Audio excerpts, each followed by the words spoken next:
जो उपासक होते हैं, शिव की साधना करने वाले, शंकर की आराधना करने वाले, शिव का स्मरण करने वाले, शिव नाम जपने वाले, भगवान शंकर की भक्ति करने वाले, जरूरी नहीं कि ये हमारे ऊपर हाथ रखेंगे तो ही हमारा कल्याण होगा। जो शिव को मानने वाला होता है, शिव का जो साधक होता है, शंकर की भक्ति करने वाला जो होता है, शिव के रस तत्व में जो डूबने वाला होता है, केवल वो एक बार अपने नेत्रों से हमको देख भी ले तो भी जगत का कल्याण निश्चित हो जाता है। जीव का कल्याण निश्चित हो, तो जीव का कल्याण निश्चित हो।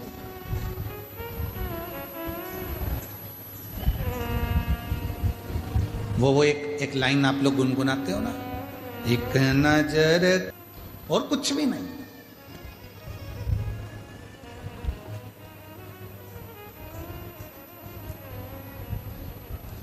आपको मालूम है भगवान शंकर, भगवान नारायण ने एक अवतार मत्स्य अवतार लिया। जम के तो बोलो लिया कि नहीं लिया? मत्स्य अवतार भगवान शिव जी ने, भगवान नारायण ने लिया।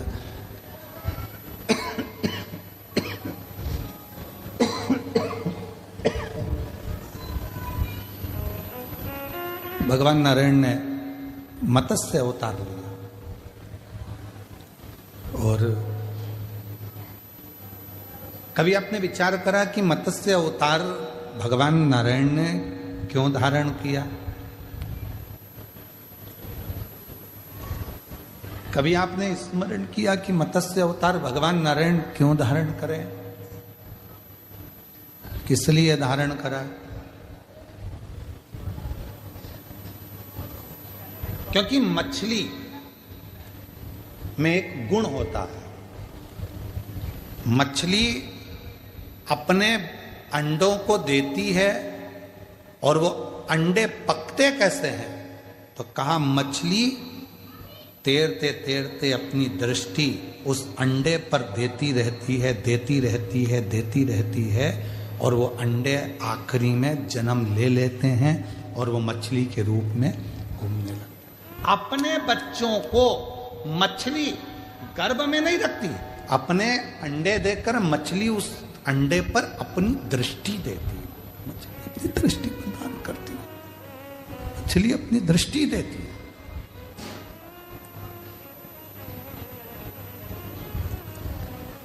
वो मछली अपनी दृष्टि दे रही होती है, उन अंडों पर मछली की दृष्टि पड़ती है। भगवान नारायण ने जो मत्स्य रूप धारण करा, मत्स्य अवतार भगवान नारायण का जो हुआ, भगवान नारायण उस मत्स्य रूप में दर्शाना चाहते हैं कि संसार के लोग भले मुझे मंदिर में आकर पूजें ना पूजें, पर यदि संसार में रहने वाला जलचर हो, जीव हो, थलचर हो, वायुचर हो, कोई भी जीव हो, जहां बैठकर मुझे पुकारता है, भगवान कहते हैं मैं उसको अपनी दृष्टि से देखकर तुरंत उसको आनंदित कर देता हूं, उसको सुख प्रदान कर देते, उसको आनंद, केवल दृष्टि देते हैं, केवल दृष्टि, और नयन दृष्टि से वो जीव कृतार्थ हो जाता है। नयन की दृष्टि से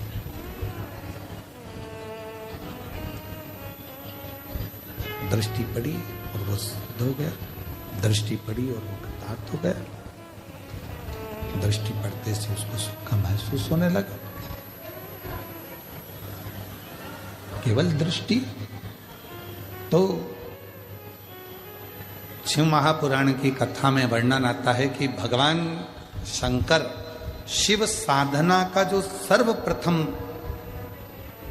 फल है वो नेत्रों को प्राप्त हो। इसलिए जो श्री शिवाय नमस्तुभ्यम जपता है, पंचाक्षर मंत्र नमः शिवाय जपता है, या षडाक्षर मंत्र ओम नमः शिवाय जपता है, या शिवजी के मंदिर में जाकर एक लोटा जल चढ़ाता है, श्री शिवाय नमस्तुभ्यम का उच्चारण जो दिन भर में कम से कम यत्र सिद्ध होते चले जाते हैं, उसकी दृष्टि पड़ने से भी जीव का कल्याण हो जाता है। मात्र दृष्टि। आप लोगों में से कितने लोग हैं जिनके दरवाजे पर श्री शिवाय नमस्तुभ्यम लिखा है? बहुत बढ़िया, रखना चाहिए। हमने पहले भी कथा में कहा, अपने घर के दरवाजे पर श्री शिवाय नमस्तुभ्यम की पट्टी चिपका दो, लगा दो, अंदर भी बाहर भी चिपकाओ, जिससे कोई आया है तो दरवाजा खुले उससे पहले वो दरवाजे पर पढ़ ले श्री शिवाय नमस्तुभ्यम। और जानते समय दरवाजा बंद है उस पर भी आपकी एक पट्टी चिपकाओ, जिससे जो व्यक्ति निकल कर जाएगा दरवाजा खोलने से पहले श्री शिवाय नमस्तुभ्यम पढ़ेगा और पढ़ने के बाद घर से निकल कर जाएगा। क्यों? अगर जिंदगी में कोई अड़चन, कोई दुख, कोई परेशानी, कोई कष्ट भी अगर आ रहा होगा तो मंत्र के उच्चारण से वो समाप्त हो जाएगा। श्री शिवाय नमस्तुभ्यम का मतलब है शिव जी को मैं नमस्कार करता हूं, प्रणाम करता हूं और शीश झुकाता हूं, नमन करता हूं। नमः शिवाय का मतलब भी यही है, मैं शिव को नमन करता हूं, प्रणाम करता हूं। भगवान ओम नमः शिवाय का मतलब भी यही है कि ब्रह्मांड के रचयिता भगवान शिव को मैं नमस्कार करता हूं, प्रणाम करता हूं। श्री शिवाय नमस्तुभ्यम का मतलब भी यही है, मैं शिव को नमस्कार करता हूं, प्रणाम करता हूं, नमन करता हूं, प्रणाम करता हूं, नमन करता हूं, नमस्कार। घर से निकलो तो शिव को नमस्कार करते हुए और घर में प्रवेश कर रहे हो तो शिव को नमस्कार करो।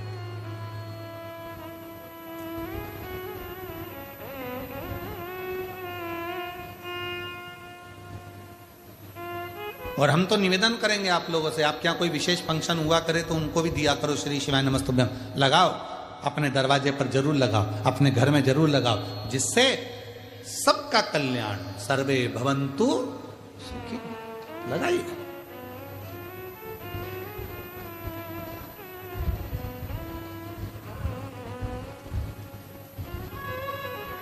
उसका फल मिल, एक पत्र है, अच्छा है।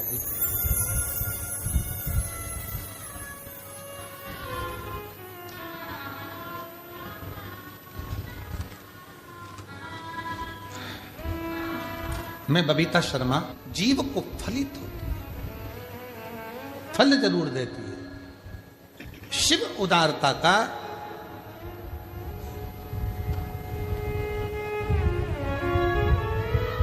सम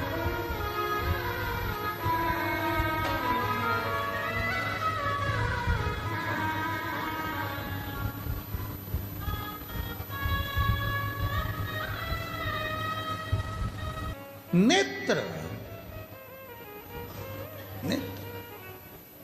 इसलिए मेरी जीजियों हमेशा याद रखो, कोई शिव भक्त के पास जाओ, कोई शंकर जी के भक्त के पास अगर पहुंचो तो निवेदन है, कहना नहीं कि मेरे सिर पर हाथ रख दो, कहना एक बार देख लो, एक बार बस दृष्टि डाल दो, एक बार अगर कृपा की दृष्टि होगी तो फल अपने आप मिलना प्रारंभ।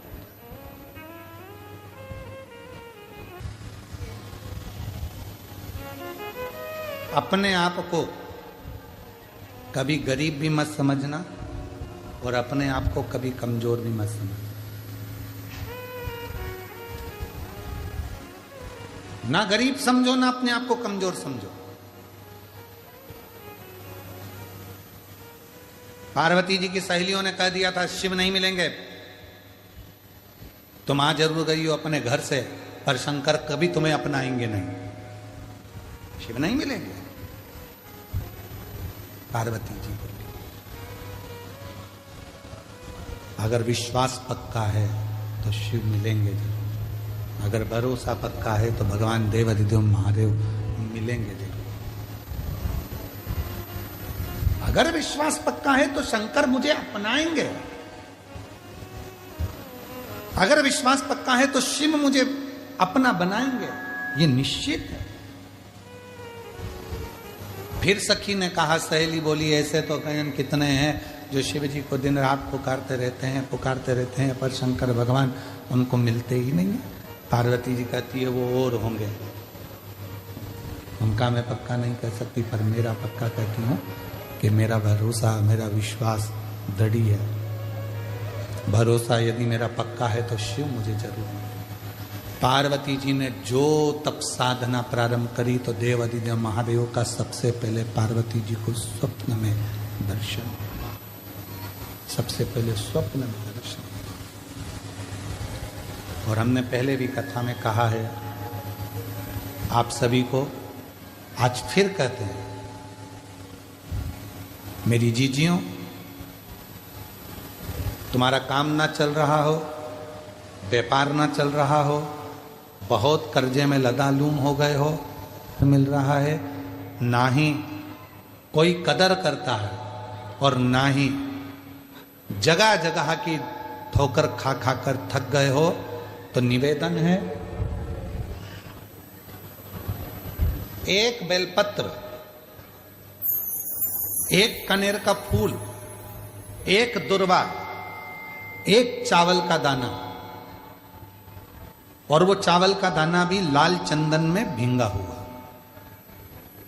जलाधारी का मुख होता है उत्तर की ओर, आप दक्षिण की ओर आराम से बैठो, श्री शिवाय नमस्तुभ्यम बोलकर, अपना नाम गोत्र बोलकर, अपनी कामना कर कर, एक बेलपत्र, एक कनेर का पुष्प, एक दुर्वा, एक चावल का दाना जिसको तुमने लाल चंदन से भिंगोया है, वो शिवलिंग पर उत्तर की ओर मुख कर कर दक्षिण में बैठकर बाबा को सोमवार प्रदोष काल में, मतलब शाम का जो सूर्य डूबने का जो समय होता है, बस उसी प्रदोष काल के अंतर्गत यदि घी का दीप जलाकर बाबा को अगर एक बेलपत्री, कनेर का पुष्प, दुर्वा और लाल चावल चंदन का अगर चढ़ाना प्रारंभ कर दिया, 5 या 6 सोमवार निकलेंगे, धीरे धीरे मेरा बाबा तुम्हारा हाथ पकड़कर तुम्हें मंजिल तक छोड़ना प्रारंभ।